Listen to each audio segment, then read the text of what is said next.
There's nothing less stoic than disorganization, than chaos, than winging it. And that's why the Stoics developed routines, why they set standards, developed habits, practices. They took the structure of things seriously. Life without design, Seneca says, is erratic. And so their ability to make order from this chaos, why we organize the trivial parts of our lives, is to free up resources to do important and meaningful stuff. We get freedom from the order and the structure. So that's what we're going to talk about in today's video. I'm going to share some daily habits, some lifestyle practices, standards, and structures set forth by the Stoics that you can use today to get your life in order. When practiced consistently, these are habits that will help you achieve your goals and make you someone that people can count on and respect. We're going to split this video up into two parts. First part is going to take you through a day in the life of a Stoic, outlining some of the non-negotiables they're committed to for a well-designed day. And then the second part is going to be some Stoic lifestyle principles, high-level standards and practices to keep in mind that will give you a more organized and peaceful life. You have to win the morning. In fact, one of the most relatable parts of Marcus Aurelius' Meditations is Book 5, where Marcus Aurelius has an argument with himself. He says, at dawn, when you have trouble getting out of bed, tell yourself, I have to go to work as a human being. It says, or is this what you were created for, to huddle under the blankets and stay warm? Right? A Stoic attacks the morning. A Stoic wins the morning. A Stoic gets up early. And it's impressive when we realize that he didn't have to do this. He didn't really have to do anything. One of his predecessors basically abandons the throne for an exotic island. The emperor had so much power, so much responsibility, and yet Marcus is practicing a foundational daily habit. He is getting up early and he is getting after it. Because winning the morning is key to winning the day and winning at life. I want to get up, get my most important things done. I want to get the hard things out of the way while I still have the most energy, while I'm still the freshest, while I haven't been dragged down into the muck of distraction or frustration or any of those things. So a foundational daily Stoic practice is get up early, get after it, don't huddle under the covers and stay warm. Don't hit the snooze button a million times. Life is short. We got to get up and get after it, and we got to get after it early. So how do we know that Marcus Aurelius got up early? We know he got up early because of another foundational daily practice. He journaled. That's what meditations is, the journal of the most powerful man in the world. And the list of people, ancient and modern, who practice the art of journaling is almost comically long, and it's fascinatingly diverse. We have Oscar Wilde and Susan Sontag, Queen Victoria, John Quincy Adams, Emerson, Virginia Woolf, Joan Didion, Sean Green, the baseball player, Mary Chestnut, Brian Koppelman, Anais Nin, Franz Kafka, Ben Franklin, and countless others. Right? Some people journal in the morning, some did it sporadically, some, like Da Vinci, kept their notebooks on them at all times. The idea is you've got to make time and space for reflection, not sometimes, but every day. Seneca, the Stoic philosopher, talks about how he did his writing and reflecting time in the evening. He said when darkness had fallen and his wife had gone to sleep, he examined his entire day. He says, I go back over what I've done and said, I hide nothing from myself and I pass nothing by. And then he would go to bed, and he said he found that the sleep which follows self-examination was particularly sweet. If you've got a nice evening journaling routine, it leads right into a good night of sleep and then an early wake up. Foucault, who was a big fan of the Stoics, would talk about this ancient genre of writing notes to themselves. He actually called the journal a weapon for spiritual combat, a way to practice philosophy and purge the mind of agitation and foolishness, to overcome difficulty, to silence those barking dogs in your head, to reflect on the day that's passed. Take note of things that struck you throughout the course of the day, to feel wisdom flow through your fingertips and onto the page. Anne Frank writes in her beautiful diary about how paper is more patient than people. That's why journaling is such an important daily practice. Life is frustrating, life is confusing, life is overwhelming, and on the page we can slow the mind down, we can find a way to peace, we can ask ourselves tough questions. Where am I standing in my own way? What's a step I can take towards getting better? Why am I so worked up on this? What blessings can I count? Why do I care so much about these people? What am I avoiding here? Why are my fears deciding what I do or don't do? Journaling is, as Julia Cameron said, a kind of spiritual windshield wipers, a break from the world, a framework for the day ahead, a way to break down and analyze the day you just had. And it may well be the most important thing you do, and that is why the Stoics did it every day. We all have to be readers. The foundation of Stoicism comes from a prophecy from the Oracle of Delphi. A young Zeno is visiting the Oracle, and the Oracle tells him, "You will become wise when you begin to have conversations with the dead." And it's not until many years later that he ends up in a bookstore in Athens and he hears the bookseller reading some of the dialogues of Socrates, a man who had died some years previous. And that's when it hits Zeno. Books are a way to have conversations with the dead. We are talking to people who are no longer with us, benefiting from their wisdom. So the Stoics are readers. You just have to be. Seneca talks about how we have to linger on the works of the master thinkers. Not just read, but read and reread and reread. That's what a book like Meditations is about. It's a book you don't just read once, but a book you are reading on an ongoing basis. So part of your Stoic practice, your daily Stoic practice, has to be making time for reading and for wisdom. And this ties in well to the journaling practice. You read, you journal about what you're reading, you go out and experience things that's informed by what you're reading, or it directs you to things that you should read. So a Stoic makes time for reading, but not just any book. There's a joke. Epictetus hears one of his students bragging about reading some obscure philosopher who is particularly dense. And he says, if they had been a better writer, you'd have less to brag about. And so the reading that we do, it shouldn't be to impress people. It's not to check a box. We're reading for information we can use in our lives. General James Mattis, a modern day Stoic, talks about how if you haven't read hundreds of books, particularly about what you do for a living, about your space, he says you are functionally illiterate. We don't want to learn by trial and error, that which we can learn from the trials and errors of others. We have to read every single day. It's a basic Stoic practice. We have to treat the body rigorously. When we think of an ancient philosopher, when we think of a philosopher generally, we don't tend to think of an athlete. We don't think of someone who's strong and tough. We tend to think of a nerd. We think of a turtleneck university professor, an old guy in a toga. But the philosophers were active. Socrates wasn't just a soldier who was brave in battle. Socrates was also known by his friends as someone who could wear a thin cloak in wintertime. He was tough. He liked to harden himself against the elements. Seneca was not only active, a big walker. He took these cold plunges every day. When Nero went to kill Seneca, he found that he had trouble finding an opportunity to poison him because Seneca was subsisting on food he could forage for himself out in the woods. The point is, the Stoics were active, they were outdoorsy, they were not simply your bookish philosopher. Actually, when I was introduced to the Stoics, the same day I bought Marcus Aurelius' Meditations, I bought this book called The Rise of Theodore Roosevelt. It's an amazing book. I tell this story in The Obstacle is the Way and Discipline is Destiny. Theodore Roosevelt was born a sickly young boy. He had asthma, and his interests were academic. He liked to be inside. He was nearsighted. And one day his father sat him down and said, "Look, Theodore, you've got the mind, but I don't think you have the body." He was actually expressing a timeless bit of wisdom, this idea of mens sano in corpore sano, or a strong mind and a strong body. And young Theodore looks at his father and he says, "Okay, I will make my body." And this is where we get the active, outdoorsy, adventurous Theodore Roosevelt, the man who embraced the strenuous life. And after he was president, he took this journey down the Amazon on an unexplored river. And you know what he brought with him? He brought a copy of Marcus Aurelius' Meditations as well as Epictetus' handbook. So the Stoic philosopher is active. Marcus Aurelius hunted and wrestled. There was a Stoic boxer. There were Stoic runners. Roosevelt tried to get a couple of hours of exercise in a day as president.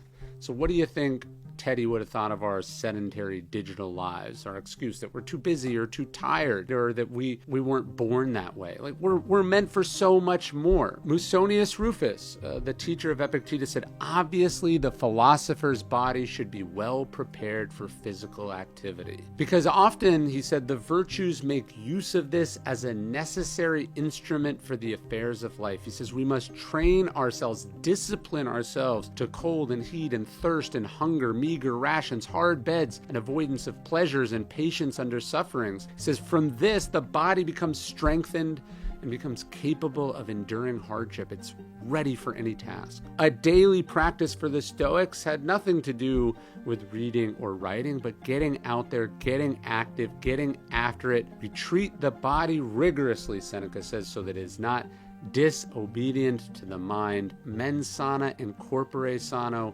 strong mind in a strong body.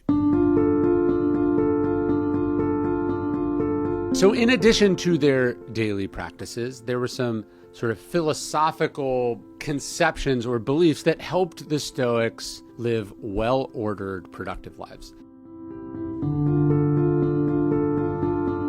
And the first is that they try to avoid procrastination. The one thing all fools have in common, Seneca says, is they're always getting ready to live. They say, I got to wait for things to go back to normal. I got to wait for the right conditions. I got to do this first. I got to do that. I'll do it tomorrow. I'll do it in the morning. And where does this get them? It gets them nowhere. It gets them nothing. They never do it. I'll do it tomorrow is the biggest lie in the world. You could be good today, Marcus Aurelius says in Meditations, but instead you choose tomorrow. What the Stoics try to do is, if something is worth doing, they want to do it now. They want to get started now. They're disciplined enough and also humble enough to know that there's something entitled about procrastination. It assumes that you'll have the discipline and the time and the opportunity to do it later, and we don't know that for sure.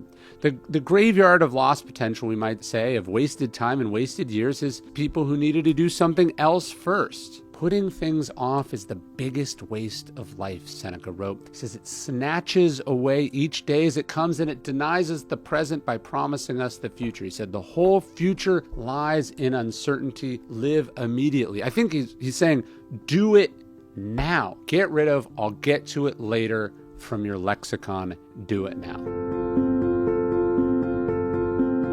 If you've watched even like a handful of my stuff, you probably notice I wear kind of a uniform, kind of wear the same things most days. It's usually because I'm sort of doing the same things each day. I get up, I take my kids outside, go for a walk, take them to school. I sit down, I write for a while, then I go for another walk. I try to work out in the afternoons. I'm in the pool with my kids. I live a pretty active life, which is why you've seen me in a lot of these videos wearing stuff from Vuori, today's sponsor. They make some of the most comfortable clothes imaginable. They make super versatile stuff. And, it looks good enough to wear in a podcast. And at the same time, I can put on my running shoes and go for a run shortly thereafter. Everything is designed to work out in, but also to wear during the course of a normal life. I assure you, it is probably more comfortable than whatever you are wearing right now. Their website's really easy to navigate. The stuff gets delivered right away. I usually go straight to the Dream Knit page. I like that stuff the most. And now that everything's getting colder, I'm back in their joggers. I like their sweatshirts, their running shirts. Vuori is an investment in your happiness. And for our listeners, they're offering 20% off your first purchase. Get yourself some of the most comfortable and versatile clothing on the planet at vuori.com/daily stoic. That's VUORI.com/daily stoic. And not only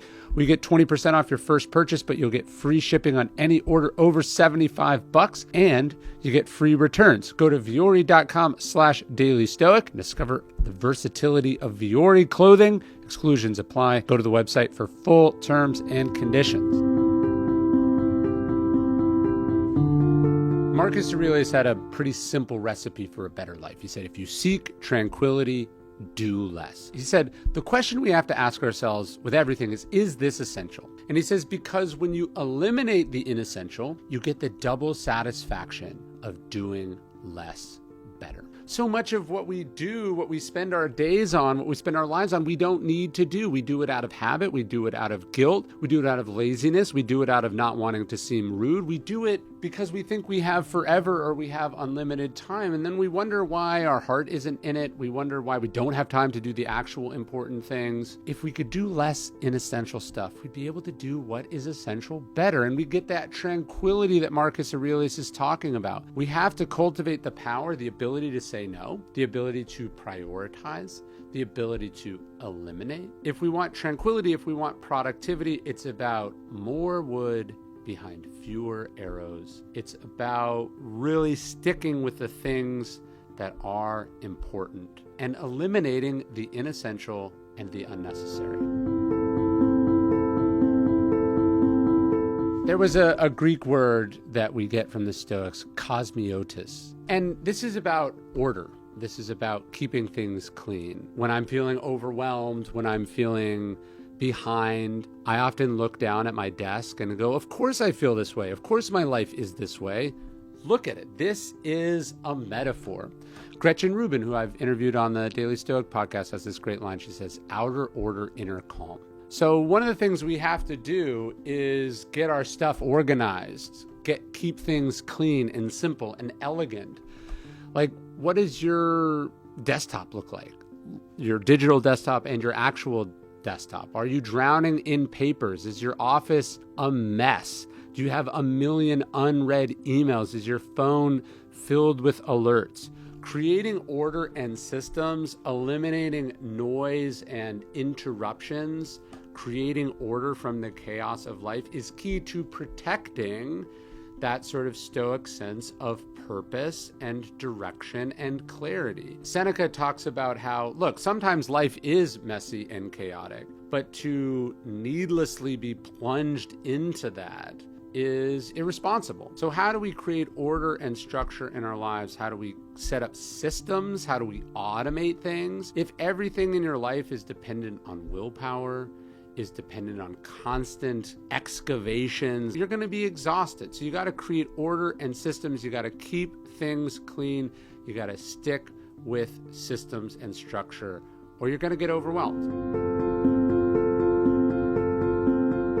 In a world of social media and instant gratification, shamelessness and awfulness, we need boundaries more than ever. You know, like minding your own business, keeping your private life private, not oversharing, not letting people drag you down, not getting entangled in other people's dysfunctions or entangling them in yours. Being strong enough to communicate what you like and dislike, respecting other people's space and preferences. This is like basic stuff, but it's pretty rare these days. We're surrounded by oversharers and hot messes, doormats, drama queens, busybodies, pushovers, gossip mongers. Boundaries are about drawing some lines around yourself, healthy borders that help determine what you share and what you won't, what you let in, what you don't, what you focus on and what you don't. Actually, one of the opening passages in Meditations is about this very idea. Marcus Aurelius starts book 2. He says, when you wake up in the morning, tell yourself the people I will deal with today will be meddling, ungrateful, arrogant, dishonest, and jealous and surly. Right? But he's not just saying, hey, the world is going to be awful. He's saying, this is what boundaries are about. He says, but I won't let them implicate me in ugliness. He says, none of them can hurt me. And I think what boundaries are about creating space, creating buffers, so not everyone and everything has access to your mind. This is the Stoic concept of an inner citadel. Things that are outside us can't be allowed to touch us. The news of the world, the annoying coworker, the noises coming in. One of Seneca's letters, I open stillness is the key with this, is Seneca trying to concentrate in work in the midst of a very busy and noisy Rome where people were always trying to get at him, where he had to tune out a lot of distraction. And so the ability to have these boundaries, to be self-contained, self-sufficient, is just a key Stoic practice to having a well-ordered and well-functioning life. So you might think if the Stoics were all about routine and structure and order, that they were really rigid And it might seem contradictory for me to tell you that they're not, right? This is a video about organizing your life, and here I am telling you this idea of formlessness. But formlessness comes to us from the great Robert Greene. He says it's the most Stoic law of power. And again, that might not be what you think of the Stoics, because the Stoics were all about rules and structure and discipline. But life is unpredictable. There is so much outside of our control. If you need things to be a certain way, if you can't adapt and adjust, you're going to have a hard time. In Meditations, Marcus Aurelius says that adaptability is the ability to look at what life deals you and say, yes, that's just what I was looking for. So yes, we have our preferred way of doing things, but we can handle them however they are. Cato was one of the most vaunted and towering of the Stoics, but he never gave an inch on anything, even in the face of the most unrelenting pressure. And this, in the end, made him not so effective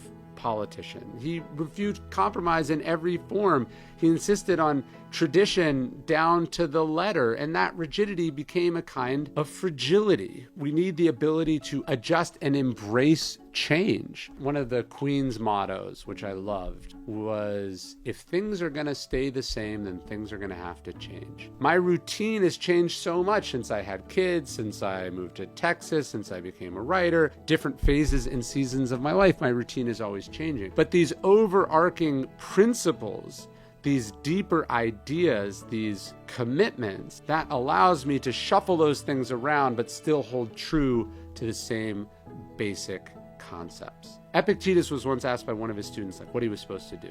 And Epictetus didn't have an answer for him. And the student finally said, no, you got to tell me what to do. And Epictetus said, it would be better if you asked me to help make you adaptable to circumstances. That's what we have to ultimately be as Stoics, adaptable to any and all circumstances, no matter what's going on in the outside world. We find ways to be productive and efficient and focus on what's essential inside of them.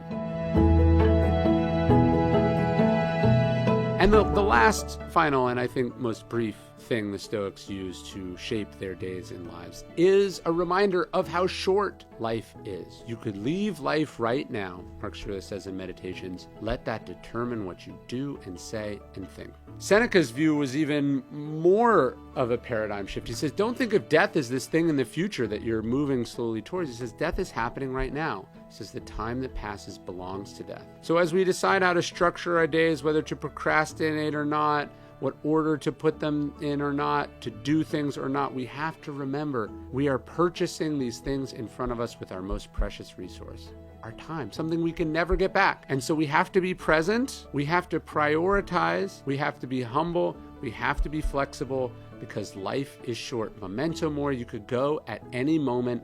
Let that determine what you do and say and think and how you live.